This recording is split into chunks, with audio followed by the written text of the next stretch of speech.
Hello, thank you very much for being with us. You are watching Amir Shakil 5858 and I am Amir Budnam. I am thankful to all news resources. Following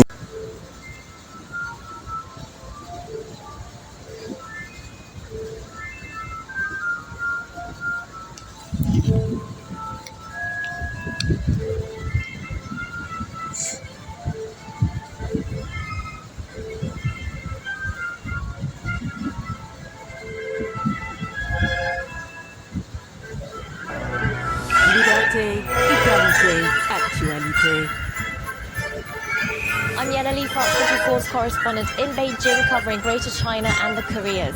Catch my reporting on TV, on our website, and on all our social media platforms. Yana Lee, one of the 200 France 24 correspondents around the world.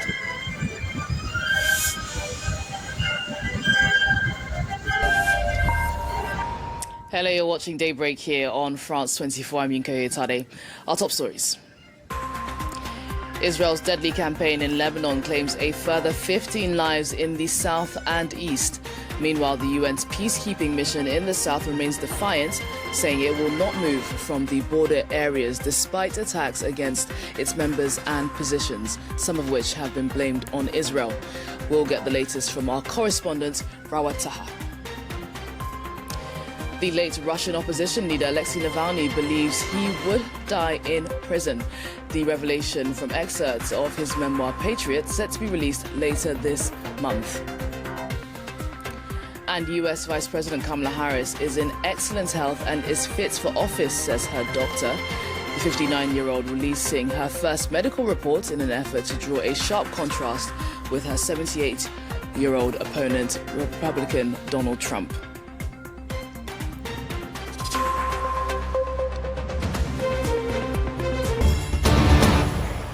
The bishops of the Accra Archdiocese led thousands of Catholic parishioners and environmental activists in an environmental prayer walk through Accra.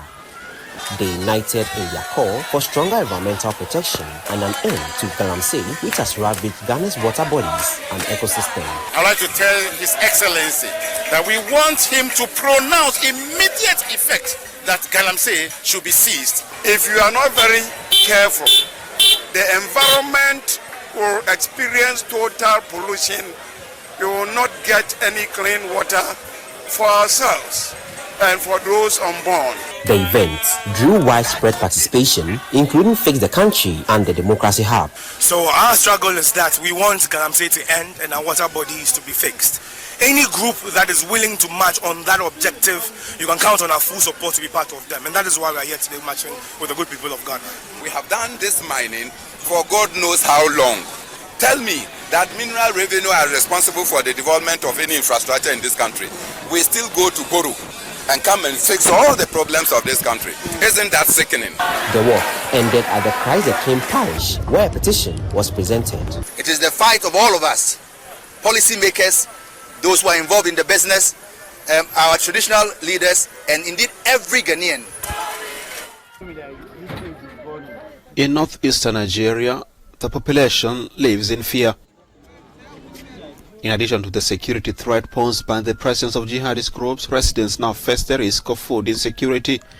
Humanitarian workers and locals have warned of worsening hunger and malnutrition levels among internally displaced people in northeastern Nigeria amid the Boko Haram conflict that has raged on in the region since 2009.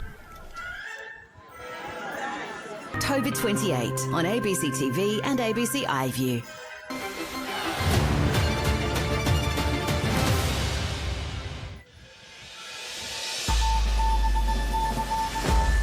Today, growing international condemnation after a fifth UN peacekeeper is injured in southern Lebanon this week. Back home, thousands rally in Brisbane, Sydney and Melbourne, demanding a ceasefire in Lebanon and Gaza.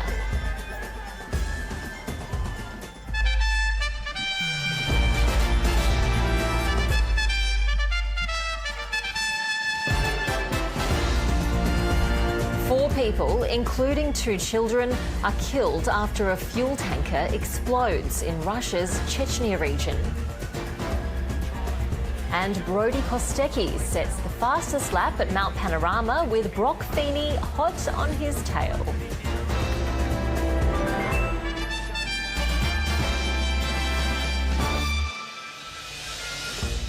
Hello and welcome to ABC News. I'm Ruby Cornish. Israeli airstrikes are continuing to batter parts of Lebanon, with more evacuation orders issued for southern towns. Israel says Hezbollah has fired more than 320 projectiles across the border over the course of 24 hours. Meanwhile, there are growing concerns for UN peacekeepers working in Lebanon.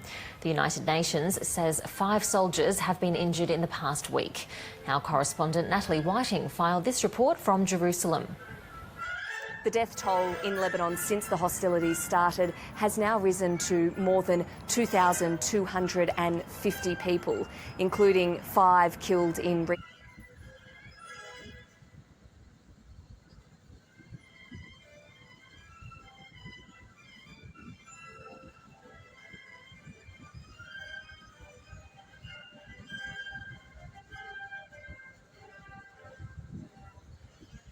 to better engage visitors with disabilities.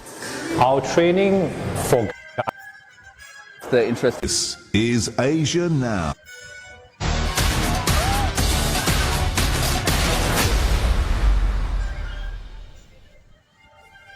This is Asia Now.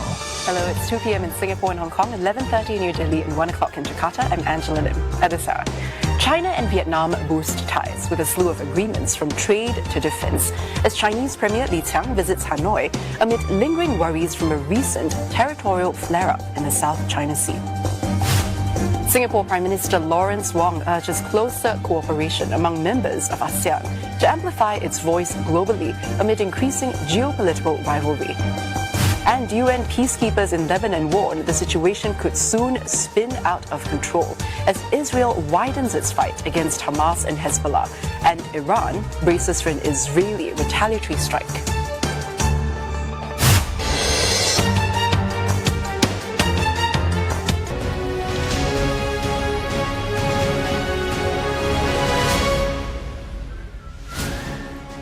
Hello, good morning. It's 7 o'clock on today's show.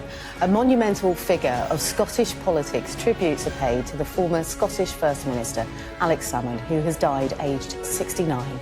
And in sport, Wigan Warriors are celebrating as they win consecutive Super League Grand Finals for the first time. It's Sunday, the 13th of October. The Alba leader is believed to have suffered a heart attack during a trip to North Macedonia. Israel issues evacuation orders to regions of northern Gaza and southern Lebanon as it commits to fighting on 2 fronts. The SpaceX Starship is finally approved for takeoff, hoping to return its boosters to its launch site. Hollywood star Elizabeth Hurley tells Sky News the battle against breast cancer is far from over. People would think job done. Job is so far not done. There's still so much to do.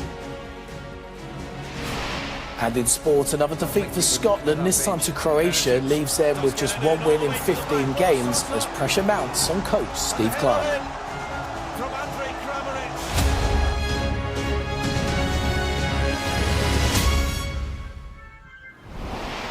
Hello, good morning everyone. Thanks for joining us here on The Breakfast Show.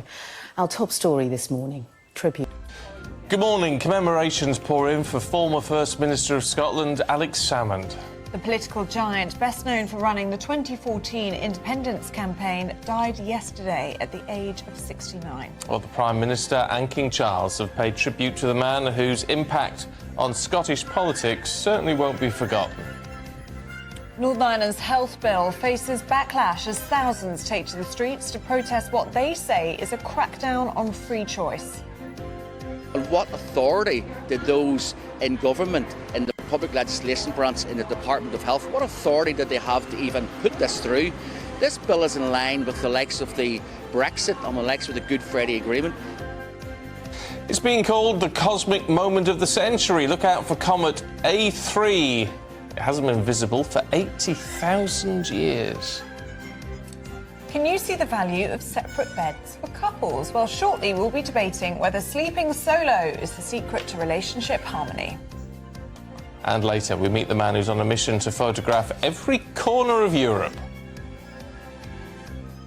Good morning. England interim coach Lee Carsley has fuelled speculation that he doesn't want the job full-time by revealing he's not formally applied for the role. In Rugby League, we'll look back on the Super League Grand Final, and there was another famous boxing dust-up in the desert.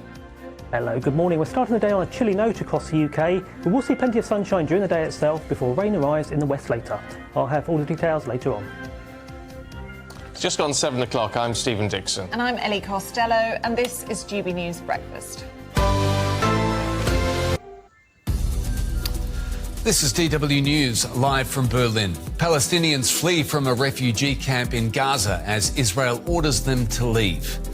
Israeli forces pound the area with more airstrikes. Aid agencies warn that thousands of already displaced people are trapped. Also coming up, dozens of countries condemn attacks that injured United Nations peacekeepers in Lebanon. The mission accuses Israel of deliberately firing on its positions. And it may be time for conductors to face the music. A German symphony orchestra allows a robot to take on the podium.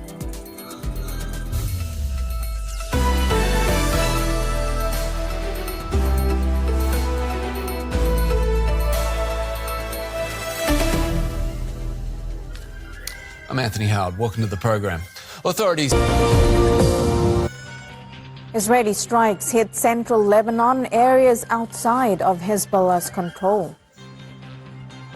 Israeli forces continue escalating attacks in northern Gaza, resulting in a mass exodus of already displaced Palestinians. Hello and welcome to TRT World, live from Istanbul. I'm Yashni Padiachi. Also ahead, in our special report, we'll tell you how farmers in Malawi are embracing modern irrigation techniques to combat drought and save their crops. And heavy rainfall and flooding hit the Sahara Desert for the first time in half a century.